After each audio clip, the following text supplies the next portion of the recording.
Good morning বন্ধুরা, আমি মঞ্জুশ্রী আর তোমরা দেখছো বেঙ্গলি ব্লগ উইথ মঞ্জুশ্রী চ্যানেলের আরও একটা নতুন ব্লগ। তো আজকের ঘুম থেকে একটু দেরি করেই উঠেছি।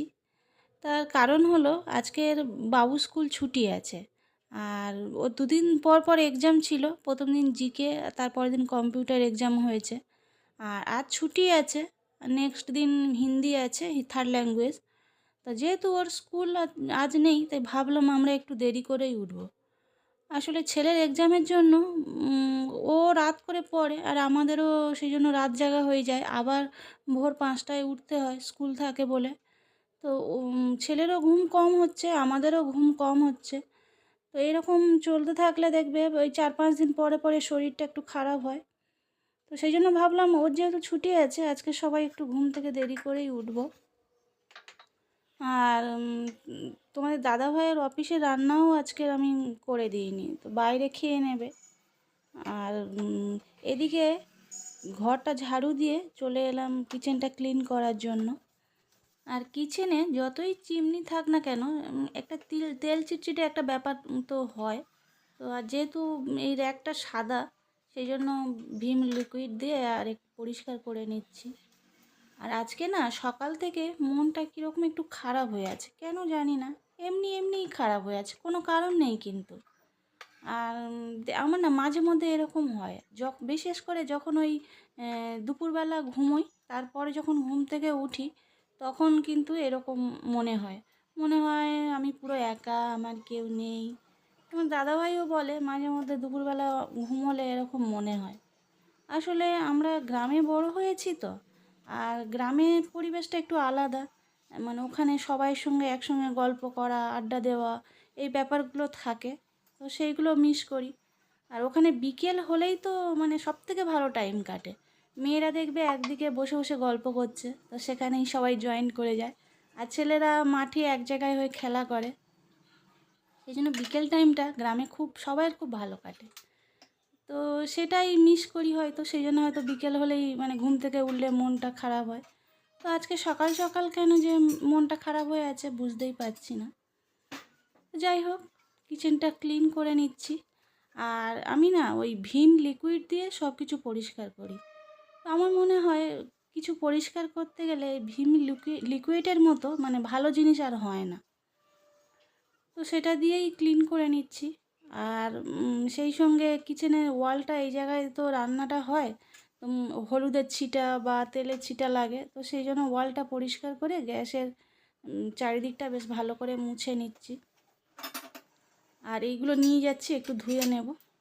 ধুয়ে দেখো গ্যাসের মধ্যে লাগিয়ে দিচ্ছি।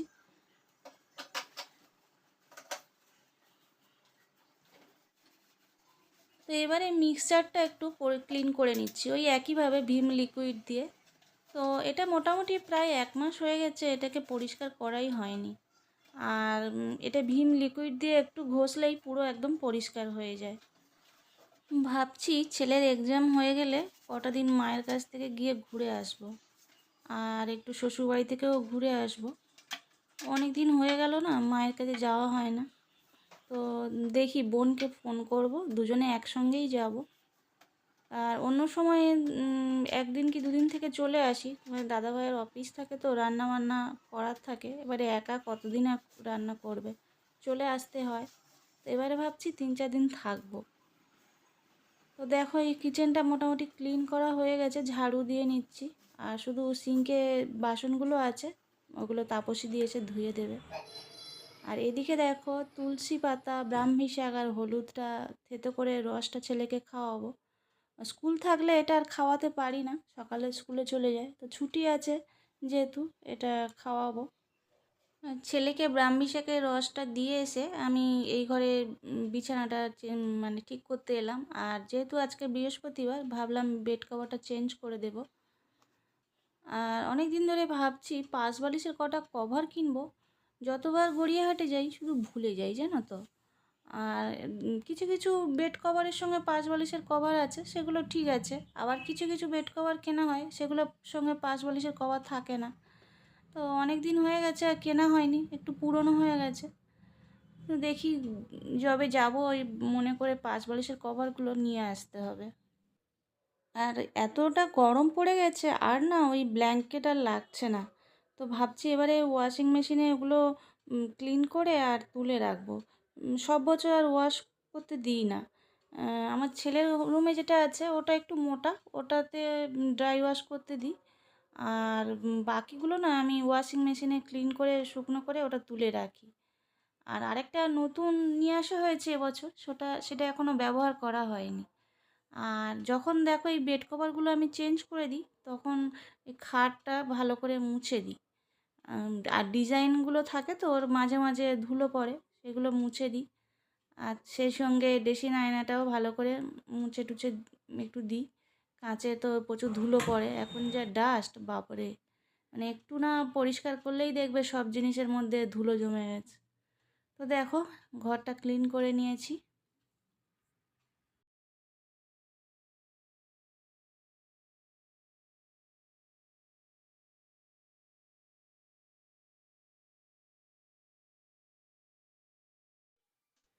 তো এরপরে চলে এসেছি ছেলের রুমটা ক্লিন করার জন্য। তো ওর ঘরেরও বেড কভারটা আজকে চেঞ্জ করে দিচ্ছি।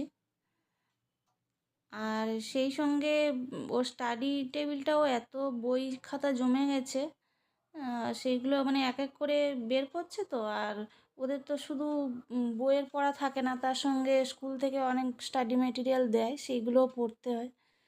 তো আবার কদিন আগে স্কুল থেকে পোর্টফোলিও বানাতে দিয়েছিল, সেটা আবার জমা করা হলো। আর এগুলোর জন্য স্টাডি টেবিলটায় মানে বই খাতা ভরে গেছে। তো চলো বই খাতাগুলো গুছিয়ে দিই। আর এরপরে না একটু বাজার যাব, আলু নেই আর চালটাও নেই, ওটাও আনতে হবে। তো চলো তাড়াতাড়ি গুছিয়ে দিই, হ্যাঁ।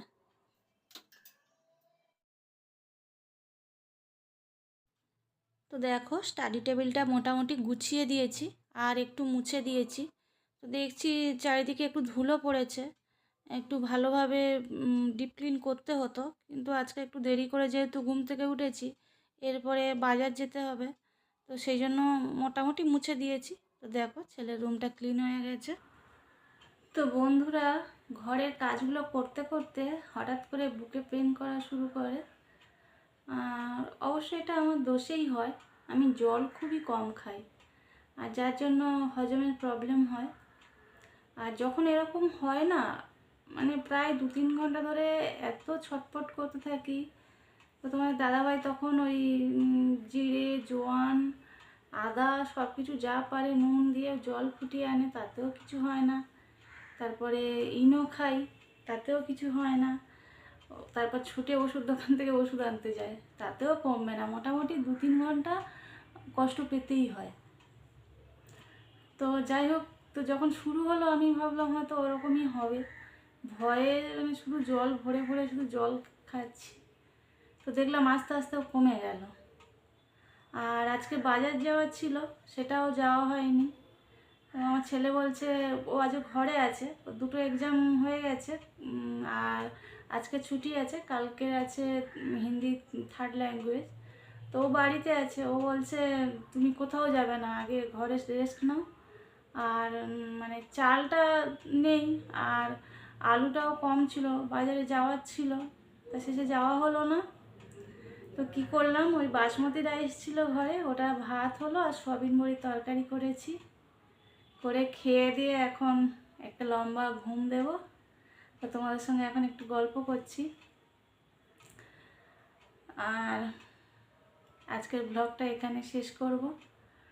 তো তোমাদের আজকের ব্লগটা কেমন লাগলো অবশ্যই কমেন্ট করে জানাবে। তোমরা কমেন্ট করলে আমি খুব উৎসাহ পাই। আর ভালো লাগলে আমার চ্যানেলটা সাবস্ক্রাইব করে দিও, এটা লাইক করে দিও। আর যে সমস্ত বন্ধুরা অলরেডি সাবস্ক্রাইব করে দিয়েছো তাদের জানাই অসংখ্য ধন্যবাদ। এভাবে আমার পাশে থেকো, সাপোর্ট করো। তো সবাই খুব ভালো থেকো, সুস্থ থেকো। টাটা।